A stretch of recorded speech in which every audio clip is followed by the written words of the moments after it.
Vapour वहां पे मौजूद है, तो वो बोल ही रहा है ratio that compares the amount of water vapour in air with the amount of water vapour that would present in the air at saturation. एक सैचुरेशन स्टेज पे जितना वाटर वेपर मौजूद होगा, जो कि 100% वाला बोला, ठीक है, एक सैचुरेशन स्टेज पे कितना मौजूद होगा और एक्चुअली कितना है वाटर वेपर एयर में, उसका जो रेशियो है उसको हम बोलते हैं रिलेटिव ह्यूमिडिटी। जैसे कि यहाँ पे क्वेश्चन भी दिया है, तुम देख सकते क्या बोल रहा है, the most common unit for vapour density are इतना। For example if the actual vapour density इतना दिया है और सैचुरेशन वेपर डेंसिटी इतना दिया है, तो रिलेटिव ह्यूमिडिटी कितना होगा, तो इतना ही होगा। ठीक है, इतना ही होगा। मतलब क्या है कि मतलब है कि अगर 1 मीटर क्यूब का एयर ले रहे हैं तो उसमें सिर्फ 17.3 ग्राम ऑफ वाटर मौजूद हो सकता है। इसका मीनिंग ये है, ठीक है। बट हमारा क्या है एक्चुअली में, अभी हमको एटमॉस्फेयर में 10 ग्राम पर मीटर क्यूब दिख रहा है, तो उन दोनों को डिवाइड किया इंटू 100 किया तो ह्यूमिडिटी आ गया। एग्जैक्टली वही चीज है, ठीक है। तो ये होता है। तो रिलेटिव ह्यूमिडिटी का क्या रेलिवेंस है, तो देखो, if relative humidity and temperature are high the air feels damp. तो सही बात है, एक तो टेम्परेचर ज्यादा और ऊपर से ह्यूमिड कंडीशन ज्यादा, तो एयर में डैम्पनेस आ जाएगा, तुमको अच्छा महसूस नहीं होगा, तुम्हारा सिर दुखेगा, कपड़े नहीं सूख रहे होंगे सही से, बहुत प्रॉब्लम क्रिएट होता है। फीलिंग डैम्पनिंग, डैम्पनिंग हो जाता है शरीर, ठीक है। तो ये होता है। फिर एक condition 100% relative humidity, 100% relative humidity, तो air is totally saturated with water and will feel much hotter than the actual temperature. ज्यादा ह्यूमिड हो जाएगा तो मतलब जो एयर कम ह्यूमिड होगा वो तो कम ही तुमको इफेक्ट करेगा, क्योंकि उसमें तो हीट हिल्ड अप होके नहीं रह रहा ना। लेकिन अगर ह्यूमिड कंडीशन हो जाएगा तो वो तो वाटर तो हीट को पूरा ट्रैप कर लिया है अपने अंदर में, तो वो तुमको और गर्मी पैदा करेगा तुम्हारे शरीर में। इसीलिए तुमको कोस्टल रीजन में ज्यादा गर्मी मिलती है, ठीक है। और जम्मू में तुम लोग घरों में क्या बनाते हो, स्टीम बनाते हो, क्यों बनाते हो, इसी कारण से बनाते हो।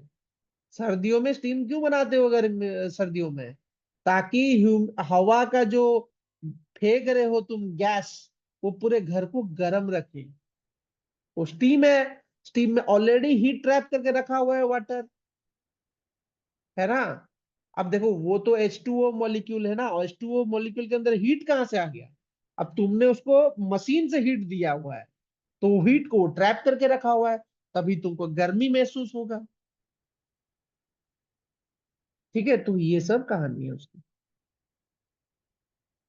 फिर आता है तुम्हारा relative humidity is strongly govern by temperature. ये सही बात है, स्ट्रांगली गवर्न होता है टेम्परेचर से, क्योंकि टेम्परेचर इधर उधर होगा तो बदल जाएगा।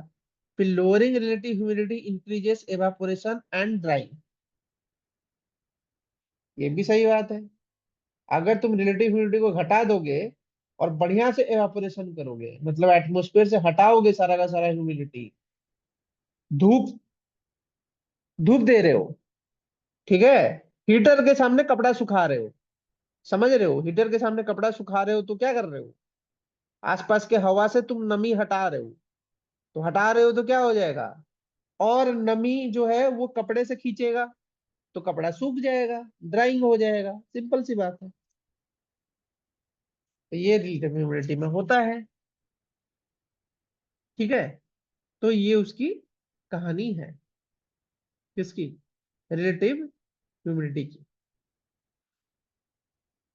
अब आता है तुम्हारा सैचुरेशन, ये सब तो ठीक है। Due point temperature, due point temperature भी अच्छा कॉन्सेप्ट है। यहाँ पे देखो क्या होता है, if the temperature at which condensation would occur if a gas were cooled. अगर एक गैस कूल हो जाता है जिस टेम्परेचर में, उसको हम बोलते हैं तुम्हारा ड्यू पॉइंट टेम्परेचर, ठीक है। और ये तभी करता है जब 100% ह्यूमिडिटी होता है, ये तभी कूल होगा, ऐसे से पहले से नहीं हो जाएगा। तभी कूल होगा वो। ठीक है, क्योंकि उसके पास और एक्स्ट्रा वाटर वेपर लेने की ताकत नहीं है, तो वो दूसरा प्रोसेस शुरू कर देगा उसको। ये उसकी कहानी है। वो दिखा है कि 100% कूलिंग पे ये कहानी होता है ड्यू पॉइंट टेम्परेचर में। अब इसको कैसे मेजर करते हैं ह्यूमिडिटी को? तुम्हारा हाइग्रोमीटर से मेजर करते हैं, हाइग्रोमीटर। ठीक है, हाइग्रोमीटर से मेजर किया जाता है किसको? ह्यूमिडिटी। अब कहानी आता है सोलर रेडिएशन का। तो सोलर रेडिएशन में बहुत सारे हैं। देखो, एयर मॉलिक्यूल है, वाटर वेपर है, क्लाउड है, डस्ट है, पोल्यूटेंट है, फॉरेस्ट फायर है, वॉल्केनिक है। तो ये सब सनलाइट से डायरेक्ट बीम को अट्रैक्ट कर रहे हैं। तो ये जो है, देखो यहाँ पे लिखा है कि डिफ्यूज्ड सोलर रेडिएशन। डिफ्यूज मतलब क्या है? कि ऐसा सोलर रेडिएशन जो कि स्कैटर होके और अलग अलग एयर मॉलिक्यूल या क्लाउड से टकरा के वो डिफ्यूज हो गया है। लेकिन डायरेक्ट क्या है? सूरज जब तुम्हारे ओवरहेड है, एकदम सीधा तो रोशनी तुम्हारे ऊपर फेंक रहा है, तो उस समय डायरेक्ट सोलर बीम तुम्हारे ऊपर पड़ेगा। करेक्ट। तो ये इसके वजह से तुमने ये इक्वेशन पढ़ा है, क्योंकि मैं तुमको वहां पे भी पढ़ा रहा था अल्ट्रावायलेट में, आइंस्टाइन का फोटो इलेक्ट्रिक इक्वेशन। ठीक है, जिसमें प्लैंक्स कांस्टेंट है, स्पीड ऑफ लाइट है और वेवलेंथ है। ये सब तो तुमको पता है। फोटोन फ्लक्स ये सब जानने की जरूरत नहीं है, ये सब की जरूरत नहीं है। हाँ, अब कहानी आता है कि एटमॉस्फेरिक विंडो पढ़ाया था क्या? से बता दिया था एटमॉस्फेरिक विंडो हाँ में। हाँ, ठीक है ठीक है ठीक है ठीक है, रुक जा रुक जा। अब आते हैं हम लोग एक इंस्ट्रूमेंट में, जो कि हमको जानना जरूरी है।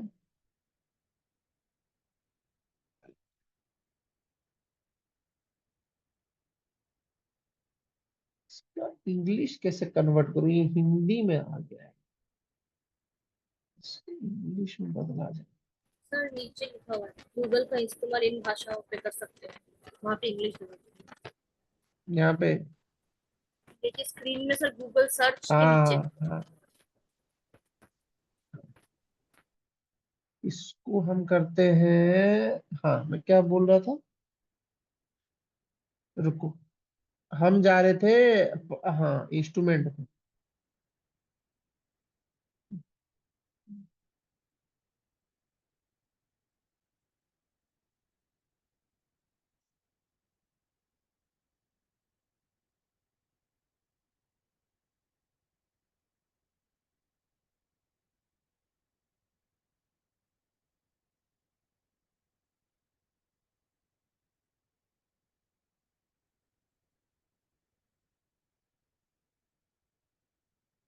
ये देखो, ये है वो इंस्ट्रूमेंट।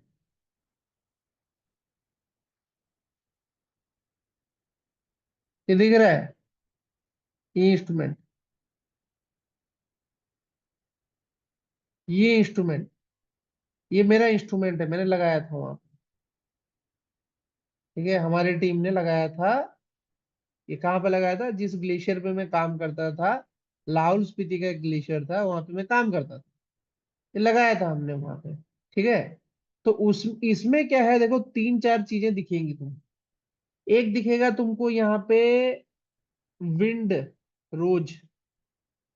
ठीक है, एक इंस्ट्रूमेंट दिखेगा यहाँ पे, ये जो गोल गोल टाइप सा है, ये बनेगा तुम्हारा कुछ ऐसा। दिखाता हूँ क्या क्या है, दिखाता हूँ, देखो।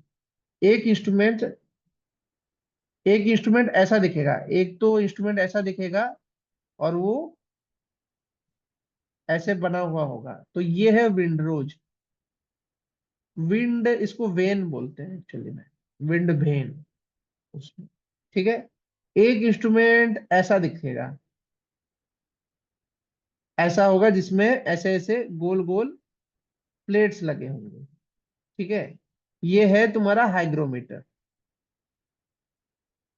ठीक है, एक इंस्ट्रूमेंट तुमको ऐसा दिखेगा, ऊपर से भी ऐसे बल्ब बना होगा और नीचे में भी बल्ब बना होगा। ठीक है, इसको हम क्या बोलते थे? पायरानोमीटर। तो ये जो पायरानोमीटर है, ये क्या मेजर करता है? आने वाला लॉन्ग वेव को भी और जाने वाला शॉर्ट वेव को भी। नहीं, आने वाला शॉर्ट वेव और जाने वाला लॉन्ग वेव, दोनों को मेजर करता है। कौन? ये पायरोनोमीटर जो है वो दोनों को मेजर करता है। ठीक है, इसके बाद एक और इंस्ट्रूमेंट होता है जो कि ऐसा होता है, डब्बे की तरह लगा हुआ होता है। ठीक है, और वो क्या करता है, डायरेक्ट सोलर बीम को मेजर करता है, डिफ्यूज्ड नहीं। इसको हम बोलते हैं पायरो हेलियोमीटर।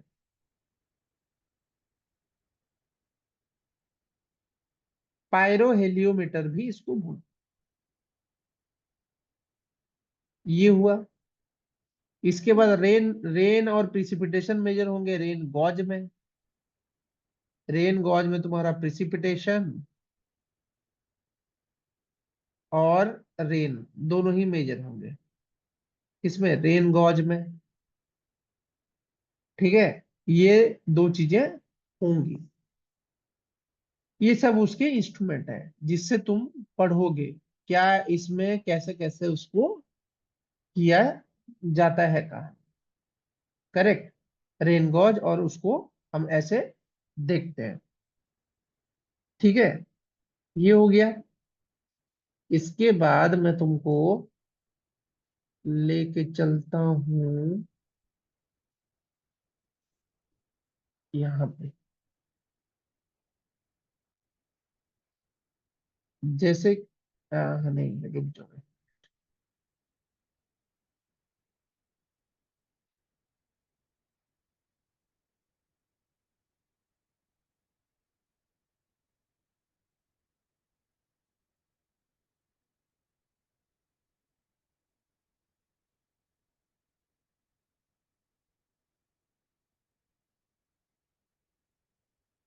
हम्म,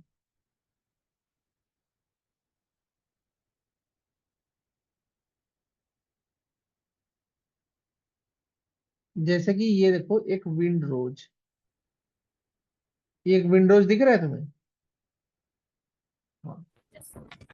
अब देखो, हमने पढ़ा विंड वेन में मेजर हुआ चीजें। करेक्ट। अब जब विंड वेन में मेजर हुआ होगा,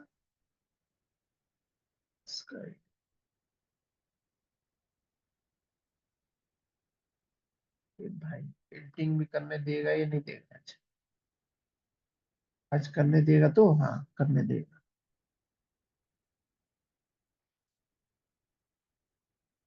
हाँ, जैसे कि ये विंड वेन की बात करते हैं, तो क्या होता है कि वो दो डाटा देता है। एक देता है विंड स्पीड का डाटा और एक देता है विंड डायरेक्शन का डाटा। दो डाटा देता है। ठीक है, विंड स्पीड में तो 3 मीटर पर, 6 मीटर, 7 मीटर ऐसे आ जाएगा सेकंड में।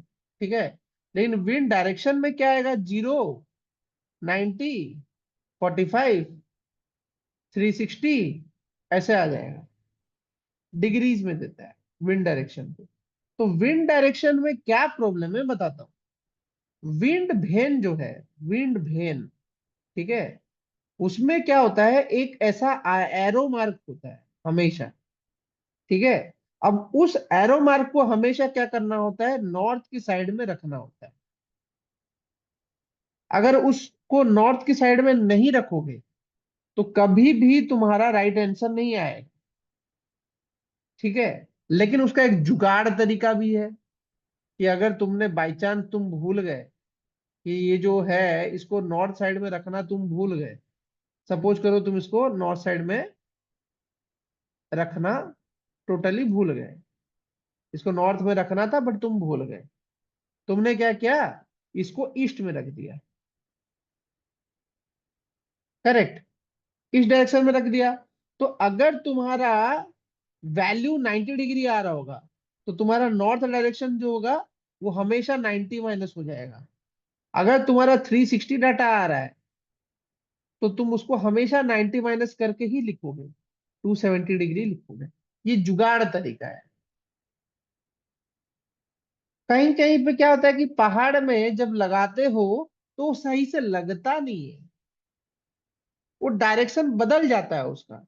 तो उस कंडीशन में क्या करना होता है, इसको इस तरीके से बदलना होता है कि हाँ इसको ऐसे बदलोगे तब सब वो सही डायरेक्शन दिखाएगा। तो हमारे पास क्या हुआ, दो चीजें आई, एक तो आया ये, एक तो ये, और एक आया ये 0, 90, 45, 360। तो हम कर क्या रहे हैं, हम क्या कर रहे हैं, इसको अब प्लॉट करते हैं। इसको हम बोलते हैं पोलर रिप्रेजेंटेशन। अब ये पोलर रिप्रेजेंटेशन क्यों बोला जाता है उसका भी कहानी है। सपोज करो तुम हो शक्तिमान, तुम पूरा चले गए हो पृथ्वी के ऊपर, एकदम यहाँ पे खड़े हो, और यहां से खड़े होके देख रहे हो पृथ्वी, पोल से खड़े होके। ठीक है, तो जब तुम पोल से खड़े होके देखोगे तो तुमको क्या दिखेगा कि इस पॉइंट से सारे के सारे लॉन्गिट्यूड बाहर निकले हैं, और ये जो लैटिट्यूड है ये सब सर्कल बना के नीचे दिख रहे हैं। अगर पोल के ऊपर खड़े होके तुम पृथ्वी को देखने की कोशिश करोगे तो वो तो ऐसा ही दिखेगा, एक बड़ा सा सर्कल, उस सर्कल के सेंटर से तुम्हारे स्पोक की तरह निकले हैं तुम्हारे क्या, अलग अलग तुम्हारे लाइंस निकले हुए हैं जो कि लॉन्गिट्यूड है। ठीक है, तो इसलिए इसको पोलर रिप्रेजेंटेशन भी बोला जाता है, इसको विंड रोज। ठीक है, अब क्या हुआ कि इस विंड रोज में डायरेक्शन के साथ हमारा प्लॉट हो गया है विंड स्पीड। तो ये जो लोकेशन है ये क्या है, इसी पॉइंट पे तुम्हारा विंड वेन लगा हुआ है।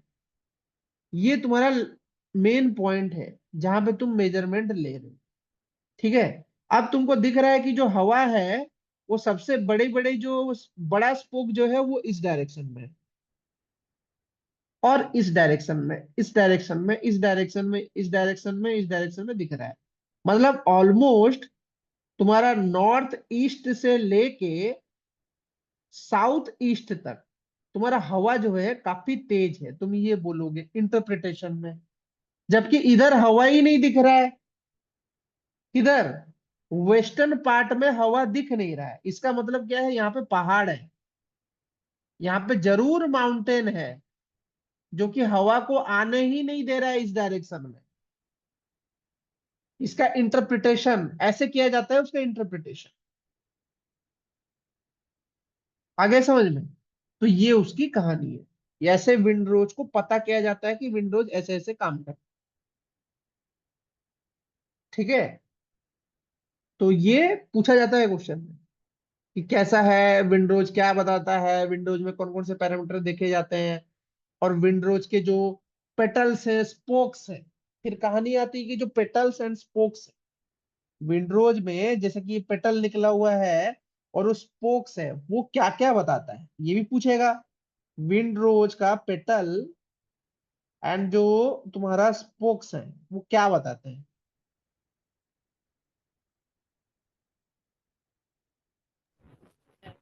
वो क्या बताते हैं, क्या समझ में आ रहा है तुमको, क्या बता रहे हैं। किस डायरेक्शन से आ रहा है? देखो, जो बार है, ये जो बार बना हुआ है ये तुम्हारा बताता है फ्रीक्वेंसी, फ्रीक्वेंसी बताता है, फ्रीक्वेंसी और परसेंटेज ऑफ टाइम वो विंड आया है। समझ रहे हो, जैसे कि यहाँ लिखा है ना परसेंटेज, 7, 8, 9%। मतलब ये जो विंडरोज बना है ये भी बना होगा, कुछ एक मंथ का डाटा होगा, या एक साल का डाटा होगा, 1 ईयर का डाटा होगा, ऐसा होगा, ये ईयरली हो। तो एक साल में मैक्सिमम परसेंटेज ऑफ जो हवा है वो इस डायरेक्शन से आई है, किस डायरेक्शन से, साउथ ईस्ट डायरेक्शन से। और एक आई है north of north east, north of north east direction से आई है। ये तो समझते हो कि ये डायरेक्शन ईस्ट है, ये साउथ है, ये वेस्ट है, और ये नॉर्थ है, ये तो समझते हो। बीच में लोगे तो नॉर्थ ईस्ट आ जाएगा, और यहाँ पे आ जाएगा साउथ ईस्ट, यहाँ पे आ जाएगा साउथ वेस्ट, और यहाँ पे आ जाएगा नॉर्थ वेस्ट। अगर हम नॉर्थ से नॉर्थ, नॉर्थ वेस्ट से नॉर्थ की तरफ जाएंगे तो बीच में क्या आएगा, नॉर्थ ऑफ नॉर्थ वेस्ट। ठीक है, और यहाँ पे क्या आएगा, नॉर्थ ऑफ वेस्ट वेस्ट। यहाँ पे फिर आएगा साउथ ऑफ वेस्ट वेस्ट, और यहाँ आएगा साउथ ऑफ साउथ वेस्ट। ठीक है, ऐसे भी तो लिखते हैं ना, और भी डिवीजन है डायरेक्शन के, तो उन डायरेक्शंस के हिसाब से अगर सोचोगे तो ये क्या है तुम्हारा, साउथ ईस्ट डायरेक्शन से ज्यादा हवा आ रहा है, north of north west direction से भी मैक्सिमम परसेंटेज ऑफ हवा आ रही है। इसी डायरेक्शन से। ठीक है, ये चीजें वो बोला जा रहा है। ये पेटल्स का काम है। कलर सिर्फ रिप्रेजेंट करता है तुम्हारा विंड स्पीड, और स्पोक रिप्रेजेंट करता है कितना फ्रीक्वेंसी है उस विंड का उस डायरेक्शन में। ठीक है, कितने परसेंटेज ऑफ विंड उस डायरेक्शन से आ रहे हैं। करेक्ट, ये समझ में आया? तो कल को कोई पूछ देगा कि यहाँ पे सपोज करो ये 3 to 6 है। ठीक है, तो थ्री से ग्रेटर है और 6 से कम है, तो इसका एवरेज कितना होगा? 4.5 मीटर पर सेकेंड। तो अगर मैं बोलूं कि 4.5 मीटर पर सेकेंड नॉर्थ नॉर्थ ईस्ट में, नॉर्थ ईस्ट ये रहा नॉर्थ ईस्ट, 4.5 मीटर पर सेकेंड नॉर्थ ईस्ट डायरेक्शन में कितना परसेंटेज कवर कर रहा है उस ड्यूरेशन में। तो तुम इतना परसेंटेज को गिनोगे, क्योंकि ये इसी कलर को रिप्रेजेंट करता है। तो इतना परसेंटेज जब गिनोगे तो इसको रखोगे, तो 1% समथिंग आएगा, तो 1% विंड कवर कर रहा है। और बाकी का हिस्सा क्या है तुम्हारा? 2-3%। वो 2-3% तुम्हारा डार्क वाला, लेस देन 3 मीटर वाला है। ठीक है, समझ में आया? टोटल ये 6 मीटर के थे, 6% का था टोटल, ये 6% का था। उसमें से मैक्सिमम परसेंटेज कवर कर रहा है ये लेस देन 3 वाला, और थोड़ा सा परसेंटेज कवर रहा है 3 to 6 वाला। बाकी सब है ही नहीं इस डायरेक्शन में, ये बोलोगे। ये विंड स्पीड का रिप्रेजेंटेशन है। आ गया समझ में? ठीक है, तो ये उसकी कहानी है। मेट्रोलॉजिकल पैरामीटर में इतना ही पूछेगा, इससे ज्यादा नहीं पूछेगा। ठीक है, और कोई इंस्ट्रूमेंट नहीं है। और तुम्हारा विंड विंड हो गया, हाइग्रोमीटर हो गया, ये भी हो गया, प्रिसिपिटेशन गॉज भी हो गया, और सोलर रेडिएशन भी हो गया, पायरोनोमीटर भी हो गया, पायरोहेलियोमीटर भी हो गया। और क्वेश्चन और किसी चीज पे होता है क्या? तो और कोई इंस्ट्रूमेंट होता है मेट्रोलॉजिकल पैरामीटर में? और क्या बचा है? हाँ, प्रेशर। प्रेशर को किस में मेजर करते हो? बैरोमीटर में। वो तो समझ ही रहे हो, बार बार बोला था ना, मिली बार मिली बार। क्वेश्चन करा रहा था कल से, क्योंकि उसको बैरोमीटर में मेजर किया जाता है, इसलिए बार उसका एक यूनिट है। ठीक है, समझ में आया? तो ये चीज दिमाग में रखना है कि हाँ, इसके वजह से ऐसे ऐसे क्रिएट हो रहा है। ओके, तो आज का क्लास यहीं तक रखेंगे, आगे नहीं बढ़ेंगे। आज का क्लास यहीं रखेंगे। ठीक है, क्योंकि आगे का जो टॉपिक है उसको फिर अलग से पढ़ाना होगा। थर्मोडायनेमिक्स इजी है, वो आधा 5 मिनट में लगेगा। अब इसके बाद हम मेन टॉपिक रिमोट सेंसिंग में जाएंगे, जो हमारा टॉपिक है मेन। ठीक है, रिमोट सेंसिंग के बाद हम बायोस्फीयर अभी टच मत करो, बायोस्फीयर इकोलॉजी में टच करना, यूनिट थर्ड जब पढ़ेंगे। बायोस्फीयर अभी टच मत करो, कि उसमें यूनिट्स पढ़ाने होंगे, बायोस्फीयर के, बायोम्स के टाइप्स पढ़ाने होंगे, इंडिविजुअल पॉपुलेशन वो सब का, तो उसको उसी समय पढ़ेंगे, अभी नहीं घुसाएंगे उस कहानी में। ठीक है, अभी इसी पे ध्यान दो। और हाइड्रोस्फीयर का कुछ पोर्शन बचा है, एक्विफर वगैरह, वो सब थोड़ा ग्राउंड वाटर का कहानी है, वो पूरा सेकंड पार्ट पूरा ग्राउंड वाटर है, तो उसको पढ़ाएंगे। इसके बाद हम कल पढ़ेंगे मॉनसून, एनसो, और जो सर्कुलेशन वगैरह है वो सब पढ़ेंगे, उनका इफेक्ट देखेंगे। और उनका इफेक्ट देखने के बाद आगे। कल क्लास नहीं होगा। ठीक है, परसों देखूंगा, बताऊंगा। ठीक है, परसों क्लास लूंगा या नहीं लूंगा पता नहीं, पर बताऊंगा। अगर लूंगा तो फिर बता दूंगा, कल ही इन्फॉर्म कर दूंगा। ठीक है, मैडम के थ्रू से तुमको लिंक मिल जाएगा, तो तुम लोग परसों ज्वाइन करना। कल इन्फॉर्म कर देंगे तो परसों ज्वाइन करना। ठीक। ठीक है, चलो।